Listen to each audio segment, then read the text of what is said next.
Hey guys, it's me, and today I'll be reacting to Somecallmejohnny's Megaman X video that just came out like 11 hours ago. It's just I love Somecallmejohnny and Megaman X so much, I just wanted to do a reaction to this. So, let's go.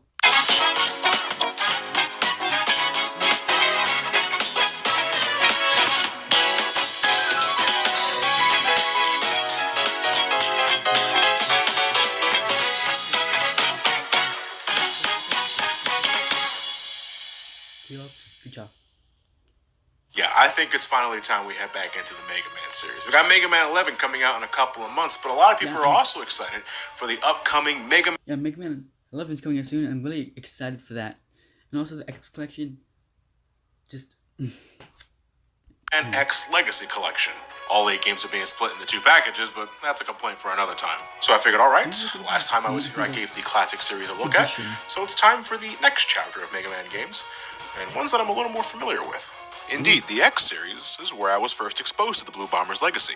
Mega Man 6 was my first classic Mega Man game, but Mega Man X was my first Mega Man game, period, and I've been playing it since 1994. And spoiler warning, because this may be incredibly obvious to some of you watching already, but I fucking love this game. It's one of my favorites of all time. I can go back to this any day, anytime, never tired of it. Wanted to make that clear before getting this video started, before I inevitably started gushing. But you know, what is Mega Man X? Was it the 10th entry of this series before the 10th entry of the series was a thing 17 years later? Like before, we have several games to cover for this marathon, but Mega Man X gets its own video because I have the most memories of this game specifically, and it did start the whole X lineup, so I think it deserves some special attention. Mega Man X was Capcom's way of bringing the Blue Bomber into the next generation of consoles. The original series was going strong. In fact, Mega Man 6 was still released for the NES just 2 months after Mega Man X was released, but classic Mega Man started to wear a little thin, so it was time for the developers to inject new life. It was time for Mega Man to make his 16-bit transition. And a lot of Mega Man's previous development team returned to start this new series, including Keiji Inafune, of course, and producer Tokuro Fujiwara, who's been involved since the first Mega Man title.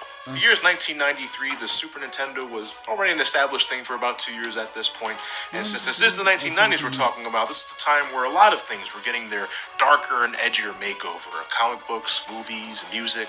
Not sure if it was just Capcom trying to follow the trends, but the idea was to create a more hardcore Mega Man. Something less Astro Boy and more like the Terminator. Okay, slight exaggeration, but the setup of the game doesn't lie.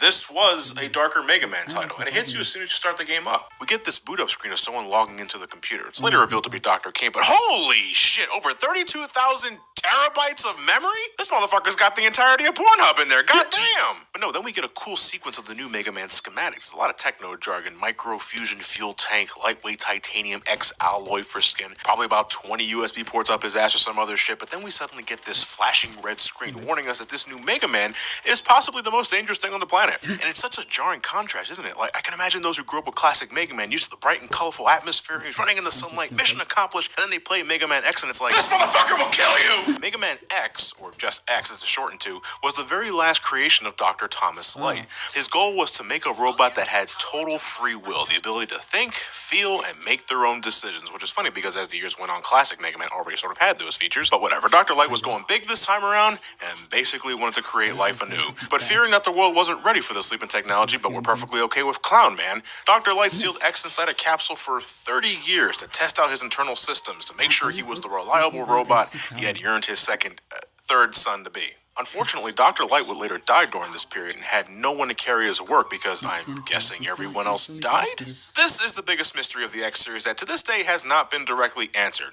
What happened to classic Mega Man or Proto Man? What about Roll, Rush, Auto for Christ's sakes? There's literally no one from the previous era alive? Yeah, they're all gone.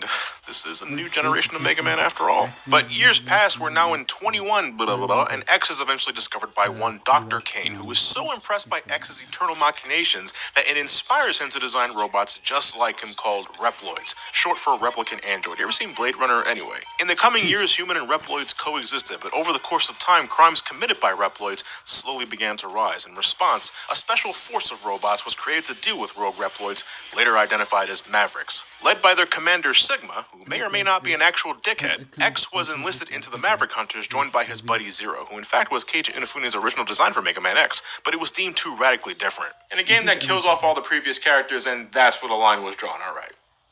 Zero was later made into X's partner in combat in favor of X's design being something more familiar. I do love X's look, it feels like a natural evolution of his classic counterpart, but in the American box art, he's fucking pissed, and he can't aim for shit. The Japanese box art kind of continues the trend of Rockman covers where it's just an ensemble of the heroes and bad guys, my favorite being Sigma. It's like, yeah, how's it going, everybody? Yeah, I'm Sigma, hey! Anyway, the Maverick Hunters were created to deal with the bad robots, but then one day, out of nowhere, Commander Sigma himself went Maverick and yearns to wipe out humanity for the sake of making a future for only Reploids, as he thinks Reploids are the next step in evolutions, like Magneto and his Brotherhood of Reploids. So together with his partner Zero, X takes up his arm cannon and makes it his mission to stop Sigma's forces, and eventually Sigma himself. And it should be said that most of this comes from the manual of the game and the PSP remake of Megaman X, which I'll cover later, because in the actual game itself, as soon as you hit the start button, you're just thrown into the game.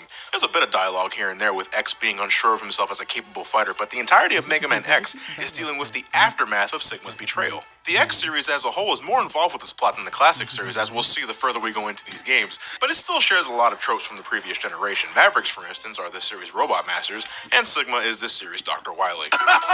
But there we go, we got our setup, and it's certainly a darker take on Mega Man thus far, but to me this also extends beyond the plot. This game's aesthetic also oozes with a darker tone. The opening stage is a decimated highway. The first boss, Vile, ends up mopping the floor with you and you almost die as a result, but you're saved at the last second by Zero. But it kind of makes you feel a little hopeless. Most of the stages involve X raiding weapon and military bases, about as cold and sterile as the very robots that occupy them. And the visuals are one thing, but even the sound design lays on the tonal shift. One of my favorite tracks in this game is, believe it or not, the theme that plays before you encounter a major boss.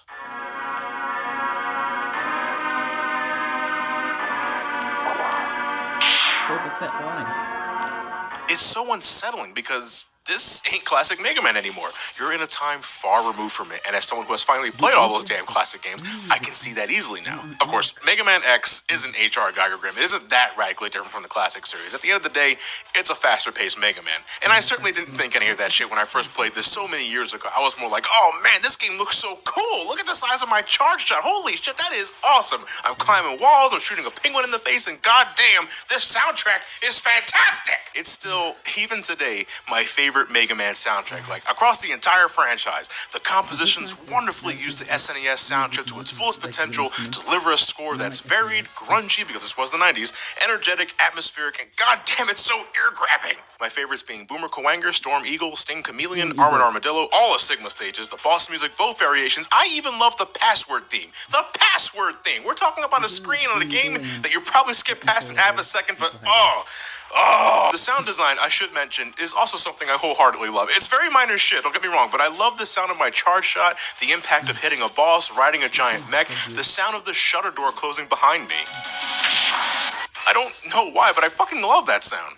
Mega Man X isn't too far removed from its classic foundation as far as gameplay goes. Just like before, you can run, jump, and shoot power pellets from your trusty arm cannon. There's a total of 8 Mavericks to take down. You absorb their special abilities when you defeat them, giving you more weapons to add to your arsenal that you can experiment with, while also giving you the potential advantage against the next boss, as some are weak against specific weapons. When all 8 Mavericks are defeated, you find your way to Sigma's fortress for a total of 4 stages, ending with a climatic battle against Darth Mr. Clean. Stage themes are generally tied to the Maverick in charge. Flame Mammoth, for example, hides inside a fiery scrap heap, while Chill Penguin hangs out in an Arctic region. It's fundamental, but one detail I love is that certain stages actually change depending on which Maverick you've already taken out. In Spark Mandrill's level, there's electrical currents all over the floor, and it makes his mini-boss a pain in the ass with its constant lightning bolts. But if you cleared, say, Storm Eagle beforehand, you cause his ship to crash into Spark Mandrill's base, causing a power outage. The electrical currents are gone, the mini-boss is now a total joke, and though you have to deal with a couple of blackouts, it's not as annoying as before. Want to get rid of the lava and Flame Mammoth stage? Take out Chill Penguin first and watch as the whacked-out climate freezes everything over, opening up new pathways that may or may not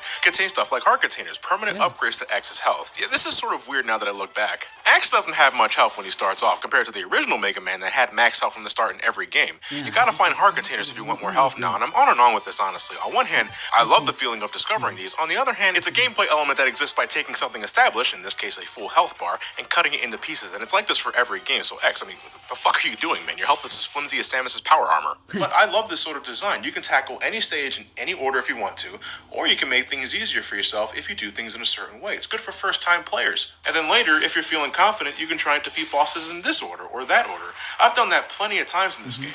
It also sort of helps that Mega Man X is not as tough as earlier entries in the series, and a big part of that, I feel, lies in X's very potential. Instead of energy tanks, X can collect sub-tanks, permanent storage containers that fill up every time you collect a health pickup when your health is already maxed out. In an emergency, you can use the energy stored inside the sub-tank to give yourself a little breathing room. And while it's true you have to fill up the tank yourself to get the most out of it instead of the one-and-done full restore of the energy tanks, I really like how sub-tanks are permanent. There's a total of 4 in the game, and if you know the right spots, filling the tanks up take no time at all, although the bat population is seriously fucked. An immediate difference between X and classic Mega Man is X's wall cling. You can hug any wall that isn't hazardous and jump off to climb it, allowing for some of the most vertical level design we've seen at this point in time. It's a lifesaver in situations that would have spelled death in the classic games, because say if you get knocked back into a pit, because yes, knockback is a thing in this game, you can potentially hug the wall and kick yourself back up. That's wonderful, but it doesn't stop there, because there's also permanent armor upgrades you can find in certain stages that the late Dr. Light left for you to find. Don't know why these weren't just built into his core design, but I won't speak ill of the dead,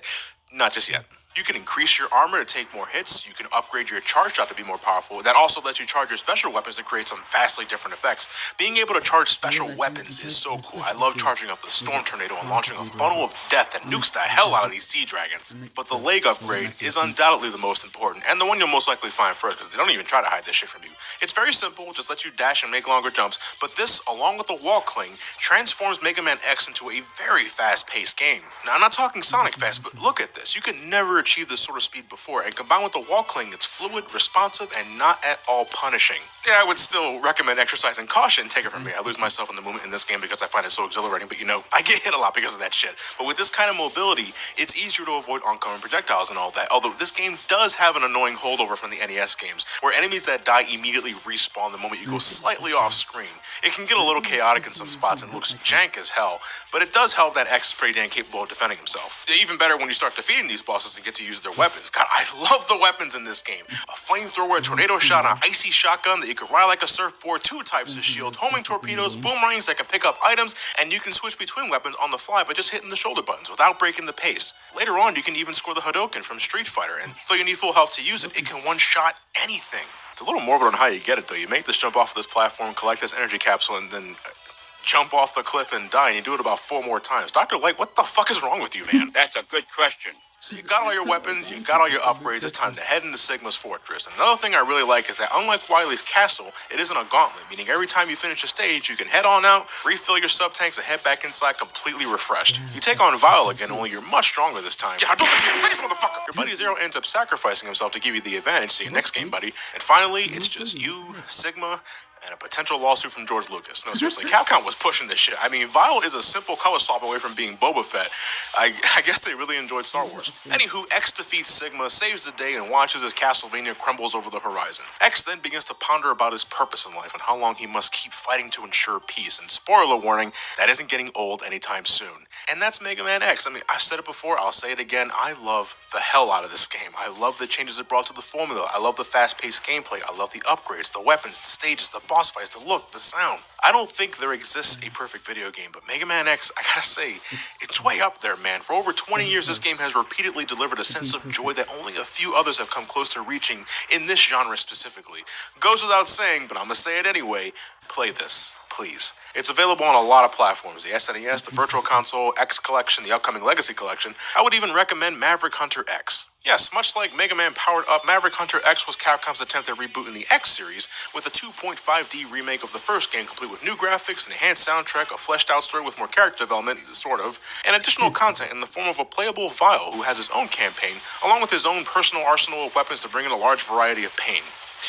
It was a failed attempt, of course, because it was on the PSP. Don't get me wrong, I love the damn thing, but not enough people did, and I don't understand why Capcom thought it was the best option to choose for their Mega Man reboots. They should have waited a couple of years for the 3DS. A shame, too, because this isn't a bad remake at all. I still prefer the SNES original, but the game looks and sounds great, the remix soundtrack is a joy to the ears, and I appreciate the added story elements to make X's world more interesting. You learn a little more about the Mavericks. When you finish the game, you unlock the Day of Sigma, a near 25-minute-long animated short that goes into Sigma's modus returning to the dark side, which sort of retcons his origin story in X4, but we'll get there in time. And the voice acting isn't too bad. It's hit and miss, sure. Like, I love Lucas Gibberson as Zero, but I swear every time he plays up the drama, it sounds like he's about to burst into a fit of laughter. Change the world. world? Sounds like Maverick talk to me. Perpetrator was so skilled. Not many Reploids have specs that high. But most importantly, the gameplay was pretty much left intact. If you played the SNES game, you can play this no problem. And I think it's a little easier to boot. Like, I find it easier to read enemy attacks because of 3D animations being easier to distinguish. So if you thought the SNES game was too much, give the PSP remake a try. Miles' campaign is a neat bonus, giving you the option to play through the game as this greasy douchebag, but I don't find him as enjoyable as X. He can't dash for starters, and it was really fucking hard to break that habit. And he has miserable defense, making the intro stage, out of all things, one of the hardest in the game, believe it or not. And though he has a large selection of arm cannons, shoulder cannons, and foot bombs, they're not as visually exciting or as satisfying to use as X's special weapons. Now, I love how his ammo rapidly regenerates, but enemies can still drop weapon ammo as if you're playing as X. For Vile, that's just a waste of time. I'm just trying to refill my energy because I'm low on health, but weapon ammo keeps dropping and I'm getting nowhere. Every once in a while, you can find Vile's special ride armor, which you would think is something he'd be able to call at any point, given how big of a deal it was in the original game. And it's good for mowing down enemies, but it's got a pathetically short time limit that goes down faster whenever you take a hit. I don't get that. It's also required for certain upgrades. The sub-tank and Storm Eagle stage is next to fucking impossible to get because you have to make sure your ride armor blows up in front of these containers that's preceded by a shitload of floating platforms with enemies on them to drain your timer. It's a crapshoot. It makes me think Vile's campaign was kind of slapdash into the product. I also don't like how every stage plays the same song. It's a cool theme, but why make it the only song you hear until the Sigma stages? A very strange decision. But on the plus side, you can sort of hover in midair by mashing the shoulder cannon button, which might be an unintentional thing, but I can fly over a good chunk of Launch Octopus' stage. There's not a goddamn thing you can do about it. I was able to beat this mode, but it wasn't that great of a time. I'll take X any day. Maverick Hunter X is a good buy. If you got a PSP, I don't think it would hurt to hunt down a physical copy, but if you also have a PS Vita, it's on the PlayStation Network for a mere $10. A damn good deal in my opinion. No matter what version you get on the Super Nintendo and the PSP, the game delivers and then some. Again, one of my favorites of all time. I implore you to please give it a shot. I'm premiering this video at Too Many Games. I know there's bound to be one or two vendors out there that has a million copies of this, so please play it.